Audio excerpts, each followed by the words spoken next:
I know it's scorching hot outside, and while some of your friends are probably chilling on vacation or sleeping in, you are here hustling.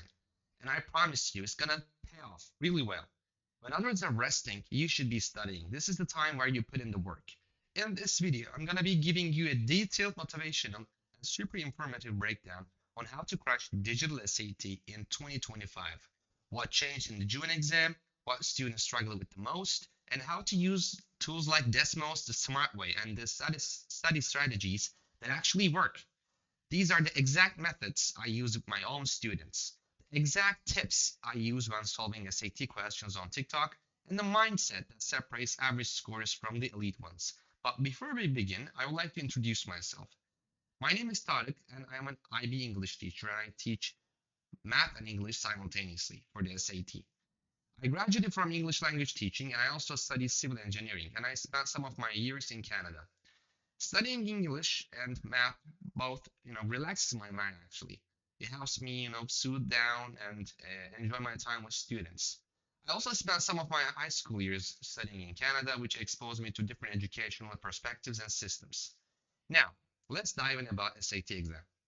June 2025 SAT. What's the new? Like, what to expect? The June digital SAT brought a few important changes and reaffirmed some trends we have been noticing for a while. First off, Module 2 was noticeably harder than Module 1. I saw it myself, and many of my students said time management was their biggest challenge. The questions took longer to read, some answers were less obvious, less conspicuous, and they simply didn't finish the way they wanted to. So, lesson here. You must mentally reset after Module 1.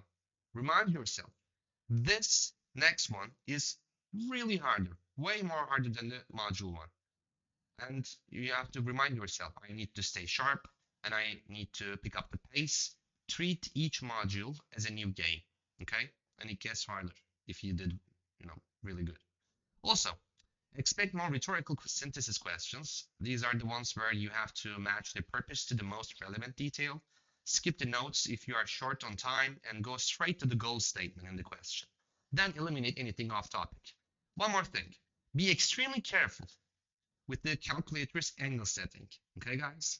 Many students forget to switch between radians and degrees, especially when doing trigonometry.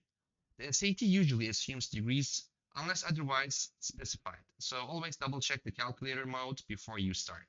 Using radians by mistake can completely alter your answer. So since pi is equal to 180 degrees, you can find radians from there. Biggest time-saving tips for writing questions. These strategies can alleviate confusion and tremendously increase your efficiency during the exam. Over the years, I've witnessed students exacerbate their timing issues, having some problems, right? Simply by overthinking.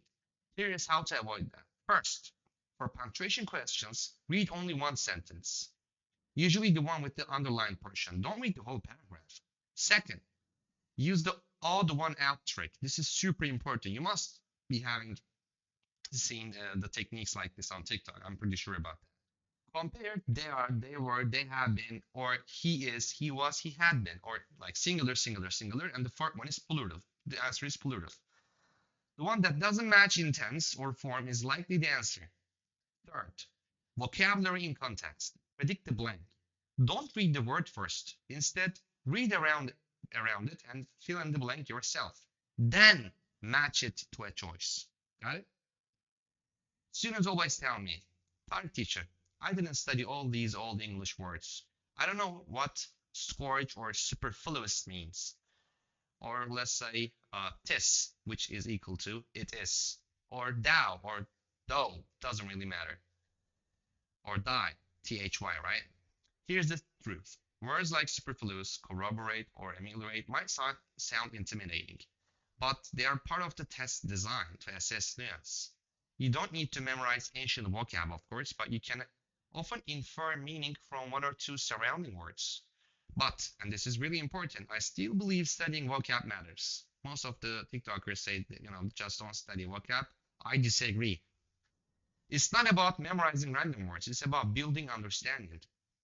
Focus on the root of the words. This is not the case usually, but if you know the roots, it can help you out really. Ambi means, for example, both. So ambiguous means it can be interpreted in both ways. Omni means all. So omniscient or omnipotent relate to all-knowing or all-powerful. This is why I always tell my students to keep a vocab notebook. I've seen tremendous growth in students who engage with etymology, tracing roots and patterns. This amalgamation of effort and linguistic awareness compounds your verbal skill set over time. Even if you don't see those exact words on the test, the roots, prefixes, and word families help you decode new words instantly. Now, let's come to the math. Math strategy. What can I say? Math can be a nightmare, right? If you're not careful. But don't worry, I've got your back.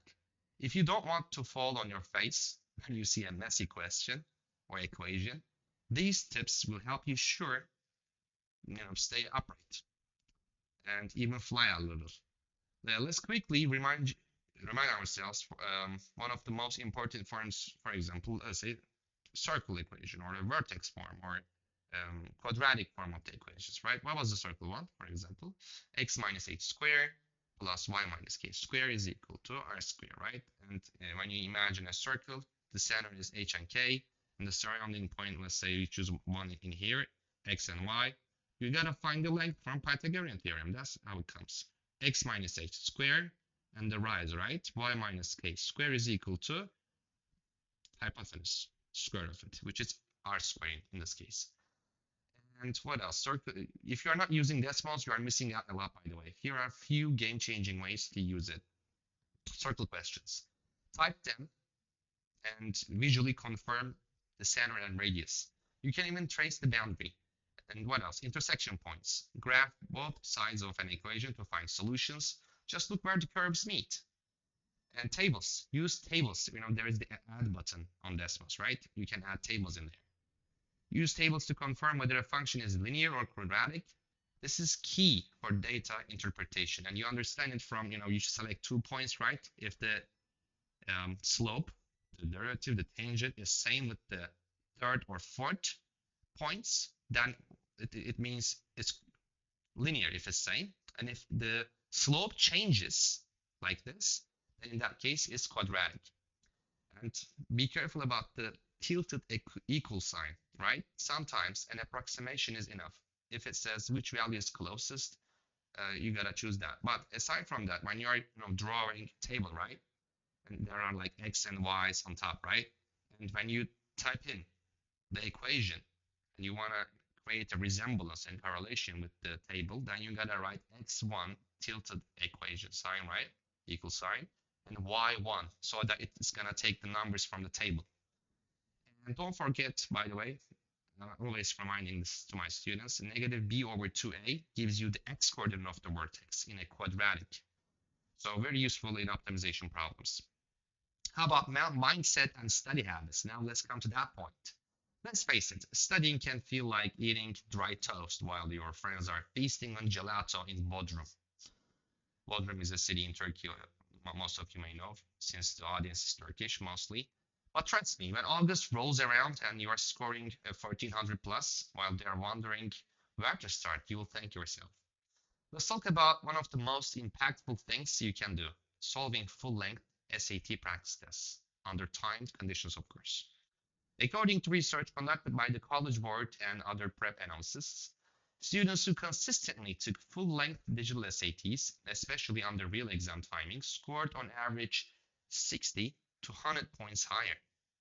So if you don't solve the full-length practice tests, you're probably gonna fail.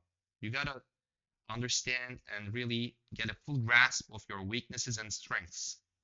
So time yourself strictly, build stamina. Every 10 minutes you spend training under real conditions.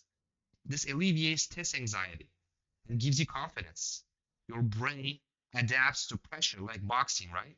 Before you get on stage and box in front of everyone, what do? You first practice the movement so that your brain and your muscles and your body and every chemistry that is produced in your body is adapted to those conditions. And some students say they are discouraged because they studied 200 words and saw none on the test, right? That's another problem. Don't let that get you down. Vocab questions only make you around 8 or 9, right? They make around 8 or 9 in total, like, right? In the first 4 or 5 in module one, and in module two, there are like 5 more, 5 or 6 more. But those questions can boost your score significantly if you have been consistent. Let's say you understood the source or the root of MB, and you are seeing omnipotent or omniscient or ambivalent. Doesn't really, or omni, right? Omni man, go. And this is also why you shouldn't cram. This SAT is not about last minute heroics. It's a training process. A little each day, right? It builds up, accumulates over time.